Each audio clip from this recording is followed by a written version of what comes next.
It must come out of the closet and be normalized. That is the message. That's all what can I say for you. Don't panic. If I know the answer to that question, we'd have a vaccine by now. The fact that we're still here and we're partying for those who are not. We have made significant progress in the global response. I am really, really excited about the potential of this. Ovo su samo delovi govora najznačajnijih učesnika 18. međunarodne konferencije o SIDI koja je ove godine održana u Beču. Ove godine glavna poruka konferencije bila je da se HIV ne može izlečiti, ali da se sa virusom može živeti. I dalje je SIDA jedna od najtežih bolesti čovečanstva.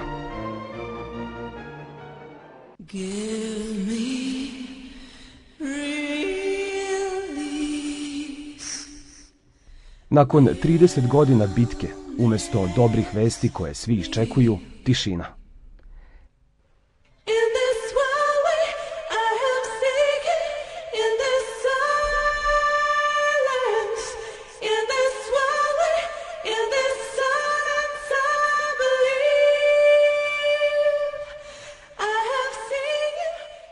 Tri decenije nauka pokušava da pronađe odgovor.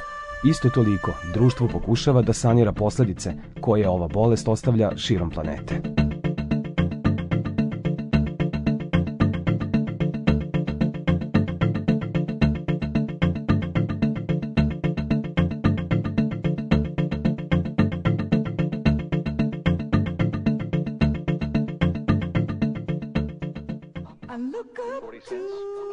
Izazovi koji su sačekali 18. konferenciju o SIDI u Beču gotovo su isti kao i oni pred prvu koja je održana još 1985. godine. Jedina razlika je masovnost konferencije i sve značajniji učesnici. 25.000 naučnika, medicinskih radnika, aktivista i vladinih zvaničnika, ali i ljudi koji žive sa HIV-om, razgovarali su o tome šta su uradili dobro, a šta propustili da urade u dosadašnjoj borbi. Najviše se pričalo o dva najvažnija fronta, naučnom, koji traži lek, i globalnom, jer je dokazano da striktno poštovanje ljudskih prava sprečava širenje virusa.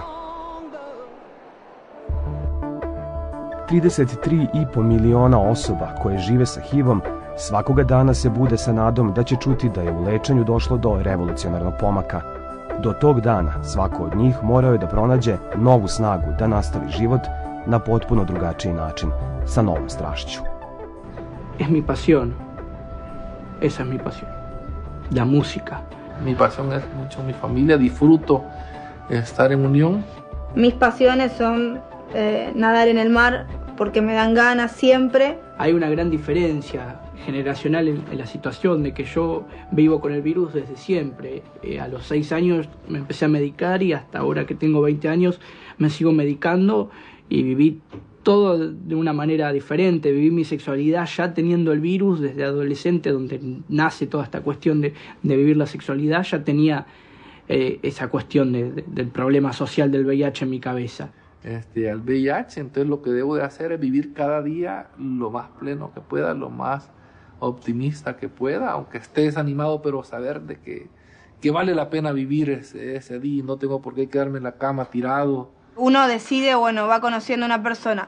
La conoce hoy o mañana en un bar. Entonces vos ya, si está todo bien y te cayó bien la persona, inevitablemente te pones a pensar si le vas a decir, si no le vas a decir, cómo lo va a tomar, cómo se lo vas a decir. Porque después de comer, después de salir a tomar algo, antes de tener relaciones, que esa es tremenda, te dejas ahí frito. ¿Por qué es una pasión leer? ¿Y por qué no sería una pasión leer si es la cosa más maravillosa del mundo? O sea, tenemos una sola vida y con los libros puedes vivir muchas vidas, ¿no? Yo creo que deberían becar lectores, no escritores, porque escritores hay muchos y muy malos.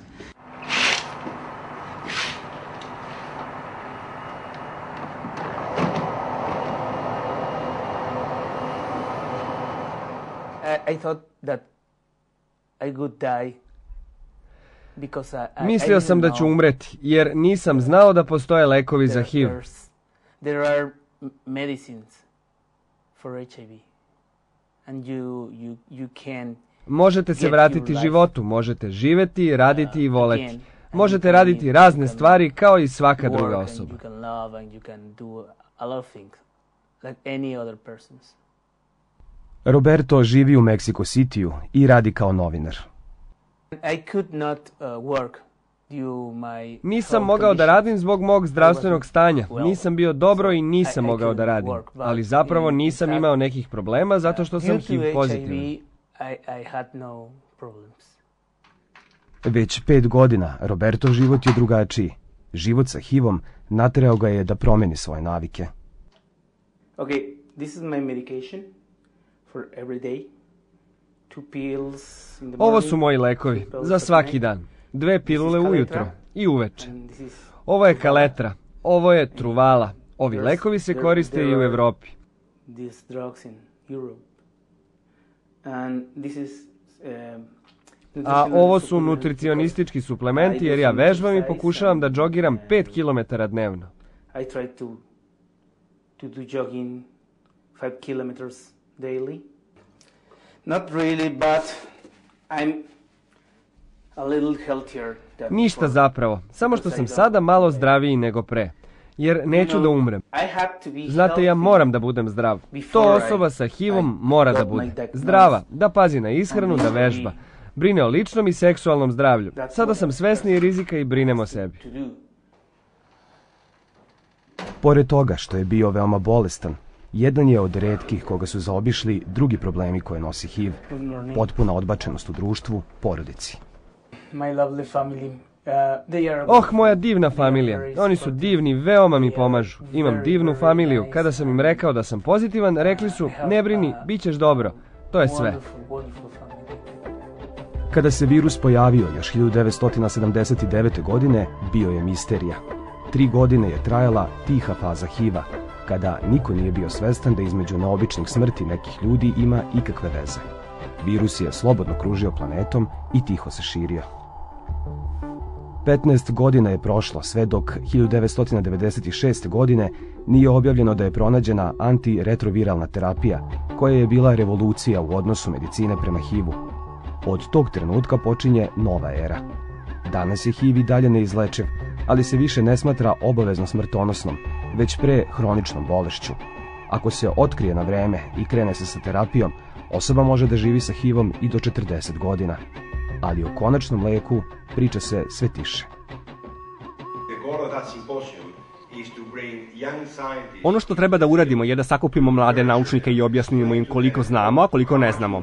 Također šta treba da urade da bi postigli sljedeći cilj, da nađemo lek. Moja generacija je dala mnoge rezultate što će nam kupiti sljedeću deceniju.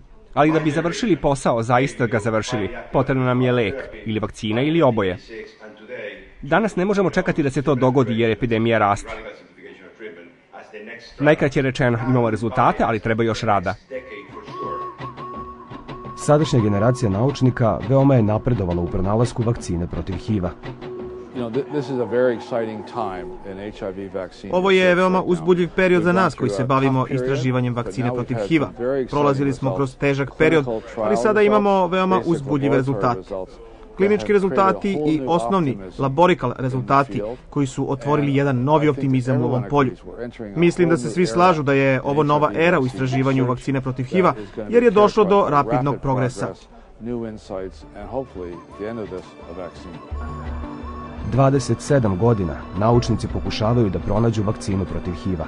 Nažalost, one koje su danas u upotrebi efikasne su samo u 1/3 slučajeva, što je za vakcinu slab rezultat. Moramo da budemo realni. Živimo u svetu koji je navikao na instant rešenje, kao kada naručite picu i očekujete za pola sata.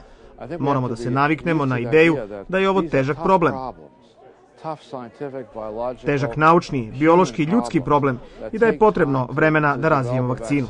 Također moramo da se setimo da je i za druge viruse bilo potrebno mnogo vremena da se pronađe vakcina. Mislim da veoma mnogo sjajnih ljudi i naučnika radi na pronalaženju vakcine, daju sve od sebe da urade to što brže mogu. Baš zbog loših rezultata u pomenutim oblastima, svet se okreće prevenciji. Najsigurnije sredstvo zaštite i dalje je kondom, ali posljednjih godina napredovala se i u istraživanju drugih sredstava. Recimo da se od dobijanja HIV-a štitimo pilulama, PEP i PrEP.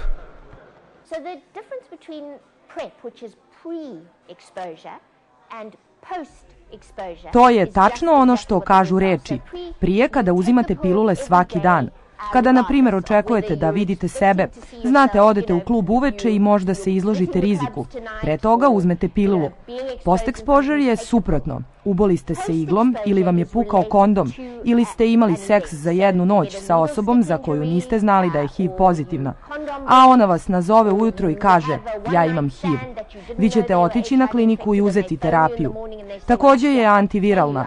Dobit ćete jedan ili nekoliko lekova u zavisnosti koliki je rizik bio. Terapiju uzimate 1 mesec i onda prestajete. To nije dovoljno ispitano. Počelo je tako što smo tu terapiju počeli da dajemo doktorima, ako se ubodu iglama. I počelo je tako što smo terapiju davali žrtvama silovanja, jer nikada ne znate da li nasilnik ima HIV. PEP se ne ispituje dalje, a rezultati prve studije PrEP-a očekuju se početkom sledeće godine. Ali tek nakon 3 godine znaće se kolika je efikasnost novog sredstva prevencije. Znači, progutate pilulu, sadržaj je u vašoj krvi i postoji na određenom nivou. Vi se ne izlažete riziku, ali ćete jednog dana možda imati seksualni odnos sa nekim ko je pozitivan. Virus kreće da se upoznaje sa vašim sistemom i odjednom dolazi do tačke gde nailazi na tkiva koja su zatvorena, antiviralnim agentima koji blokiraju virus i sprečavaju infekciju.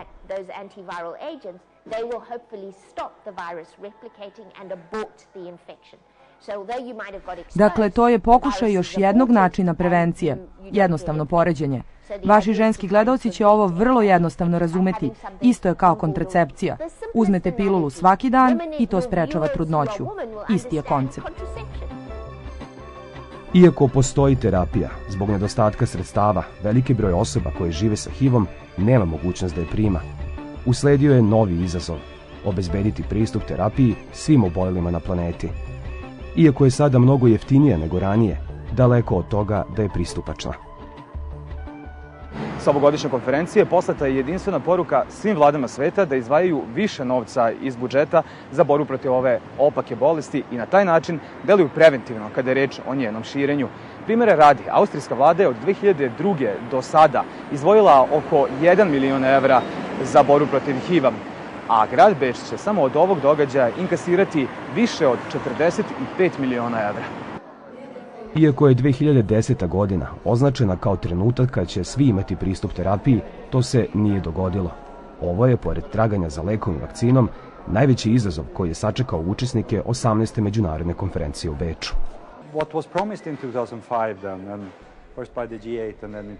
Ono što je Grupa 8 obećala još 2005. a Evropska unija 2006. godine je da će svi kojima je potrebno lečenje to imati do 2010.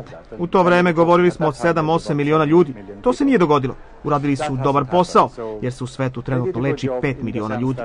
To je naravno bolje nego ništa, ali i dalje postoji 10 miliona ljudi kojima je lečenje potrebno. To znači da je međunarodna zajednica doživjela ogroman neuspeh po ovom pitanju.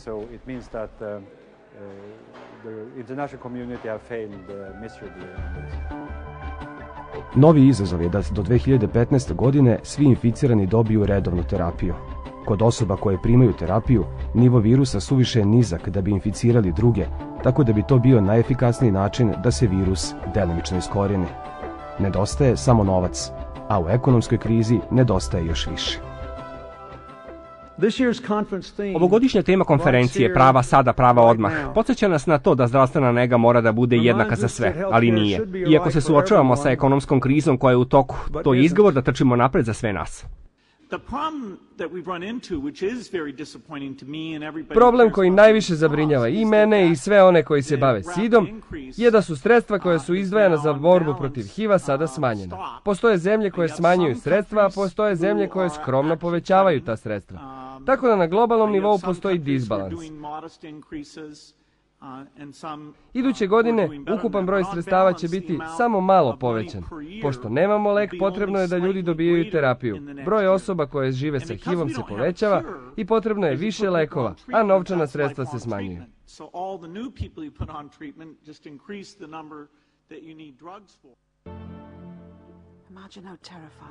Kada je reč o pristupu terapiji, najugroženiji su žene i deca. Epidemija godišnje ubije više od 500.000 dece. Every day, Kanya is getting weaker and weaker. He was born HIV positive. He has AIDS, and his body is simply too frail to fight the TB. U svetu trenutno sa HIV-om živi 2 miliona dece. Svetski poznata pevačica Annie Lennox godinama vodi svoju Sing kampanju, fokusiranu upravo na žene i decu. Priči o ovom dečaku pozajmila je glas. Dečak Kaja rođen je sa HIV-om, ali do 8. godine imao je normalno djetinjstvo. Pokosila ga je tuberkuloza sa kojom njegov imunitet nije mogao da se nosi.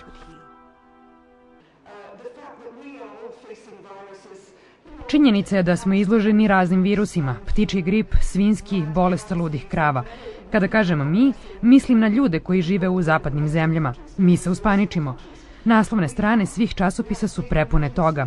Ali tu zaboravljamo na smrtonosni virus koji je uvek tu i koji odnosi ljudske živote na dnevnoj bazi. U Južnoj Africi posebno.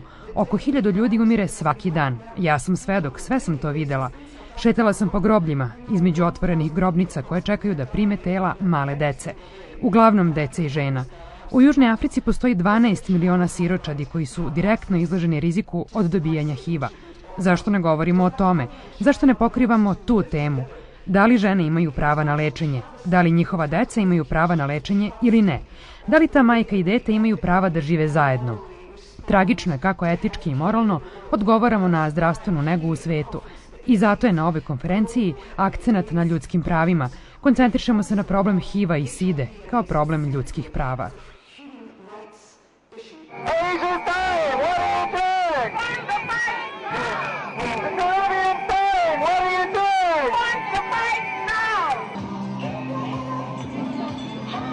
Tokom konferencije u Beču je centralnim ulicama u maršu za ljudska prava hodalo oko 35.000 ljudi. Stotine naučnih studija dokazuju da poštovanje ljudskih prava smanjuje širenje HIV-a. To je glavna stvar koju organizatori i učesnici ovogodišnje konferencije poručuju vladama u čijim zemljama se krše ljudska prava. Osnovno pravo je pravo na lečenje. Kada bi bilo pristupačno svima, HIV bi izgubio bitku koju sada dobija. Kada se pojavila, SIDA se uglavnom vezivala za seksualne radnice, korisnike droga i homoseksualce. Veoma brzo se shvatilo da to nije tačno i da za razliku od ljudi, HIV nema predrasuda. On ne bira ni nacionalnost, ni pol, ni veroispovest. Međutim, diskriminacija je i dalje ostala. Primjera radi, u 80 zemalja sveta biti gej predstavlja krivično delo, a u nekim zemljama kazna je smrt. Diskriminacija sa kojom se svi LGBT ljudi suočavaju u skoro svim zemljama sveta ima uticaj na širenje HIV-a i SIDE. Nemoguće je da se borite sa HIV-om i SIDom na pravi način ako diskriminišete ove grupe. Tako da prava koje zahtevamo su prava koje pripadaju svim ljudskim bićima. Najviše nasilja doživljavamo od policije. U Keniji je ima mnogo. Ta sloboda da postojimo i da budemo ono što jesmo zapravo je benefit za sve. To nije samo o LGBT ljudima koji treba da imaju pravo da postoje i pravo da vole. To je zapravo sloboda koja će doneti dobro svima.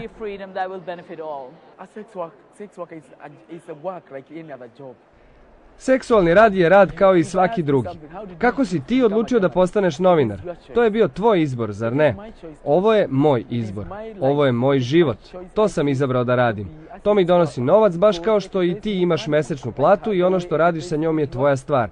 Kao što je moja stvar šta ja radim sa mojom platom.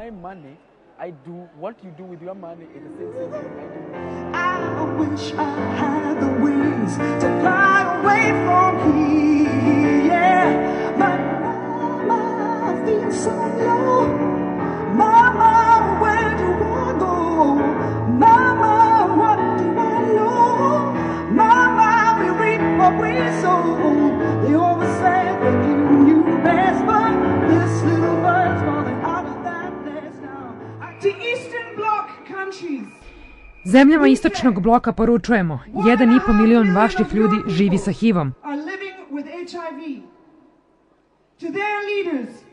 Vaše vođe pitamo, gde ste? Zašto niste ovde?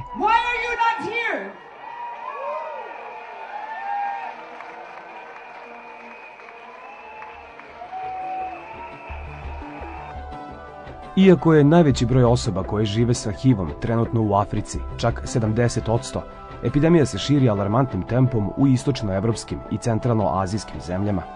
U nekim oblastima Rusije broj osoba koje žive sa HIV-om prethodnih 10 godina povećan je 7 puta. Uprkos tome, ruska vlada povlači nezamisliv potez. Zapravo, ruska vlada je odlučila da uopšte ne izdvaja novac za prevenciju HIV-a, tako da je budžet nula. Postoje neki fondovi za prevenciju vertikalne transmisije, odnosno prenosa sa majke na dete, ali ih nema za prevenciju HIV-a u ranjivim grupama. To je veliki stres za sve nas, jer će pomoću globalnog fonda prestati i mi ćemo morati da se borimo da oni nastave da daju novac, jer Rusija više nije na listi prioriteta globalnog fonda. Sa druge strane, vlada ne da novac i ne znamo kako ćemo nastaviti sa svojim aktivnostima. Ove godine u septembru će prestati 20 programa, veoma brzo još 33, a preostali će prestati za godinu dana, tako da ne znam šta će se dešavati. Najveći broj obolelih su heroinski zavisnici, a najčešći put prenosa su nečiste igle. Zvaničan stav ruske vlade je promocija zdravog načina života kao vida prevencije HIV-a, pri čemu se potpuno ignorišu osobe koje već žive sa HIV-om, kao i veliki broj osoba koje su pod povećanim rizikom od dobijanja HIV-a.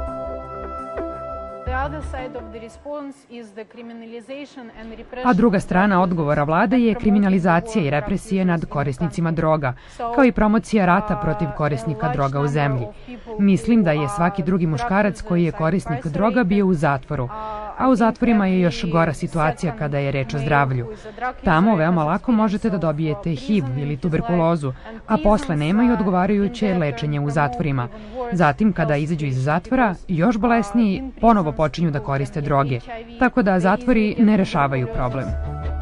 Kako bi se smanjio broj novoinficiranih, u svetu se sprovodi program smanjenja štete, odnosno korisnicima droga se obezbeđuju čiste igle i špricevi. Ovo je ključna stvar sadržana u Bečkoj deklaraciji. To je još jedan od modernih načina prevencije širenja HIV-a koji ide u susret problemu umesto da ga ignoriše, a pokazao se kao efikasan.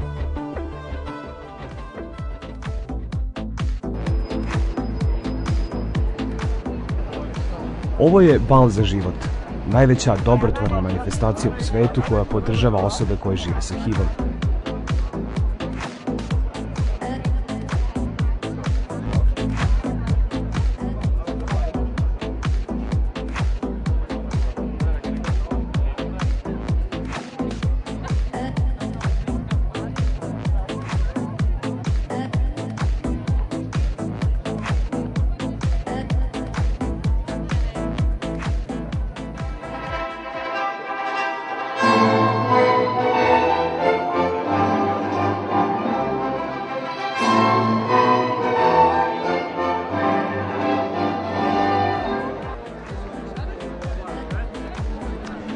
Bal za život održava se svake godine, a prvi je organizovan 1993.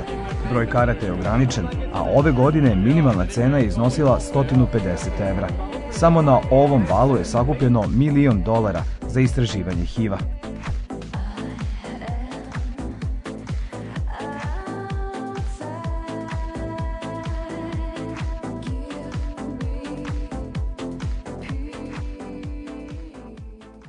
Nizvodno Dunavom od Beča nalazi se i Beograd i preporuke sa svetske konferencije stigle su i u Srbiju. Za razliku od mnogih drugih oblasti, kada je reč o borbi protiv side, Srbija ima čime da se pohvali. Terapija je dostupna svima i besplatna. Od početka epidemije 1984. godine u Srbiji su registrovane 2504 osobe koje žive sa HIV-om. Od tog broja od sida je obolelo 1498 osoba, dok je umrlo njih 1047. Trenutno u Srbiji sa HIV-om živi 1398 osoba. U Srbiji je naizgled malo osoba koje žive sa HIV-om, međutim i tu postoji jedan problem. Broj osoba koji se dobrovoljno testira je mali, a najčešće ljudi otkrivaju svoj HIV status kada dođu dobrovoljno da daju krv. Baš zato pretpostavlja se da je broj osoba koje žive sa HIV-om u Srbiji mnogostruko veći, čak i 4 puta. Baš zbog toga u Srbiji je u toku preventivna kampanja pod nazivom Ako reskiraš, treba da se testiraš, bolje da znaš, koja ima za cilj da podstakne građane na dobrovoljno testiranje, pogotovo ako su imali neki oblik rizičnog ponašanja. Od 1994. godine u Srbiji i dalje dominira seksualni put prenosa. Najveći broj inficiranih je među muškarcima koji imaju seksualne odnose sa muškarcima, sledi heteroseksualni način prenosa, pa tek onda intravensko unošenje droga. Srbija je daleko od Evrope i po pitanju stigme i diskriminacije obolelih. Osobe koje žive sa virusom kažu da im teže pada odnos okoline od činjenice da žive sa HIV-om. 6% osoba koje žive sa HIV-om nikome nisu rekle da su pozitivne, a samo 3,9% je objavilo da ima HIV. Beograd će biti centar Evrope iduće godine, kada će u oktobru biti održana Evropska konferencija o SIDI. Epidemija i sve veći broj obolelih očekuju se i narednih godina. Koliko se napredovalo u borbi protiv HIV-a u svetu, znaće se za 2 godine, kada će biti održana nova svetska konferencija, ovoga puta u Vašingtonu.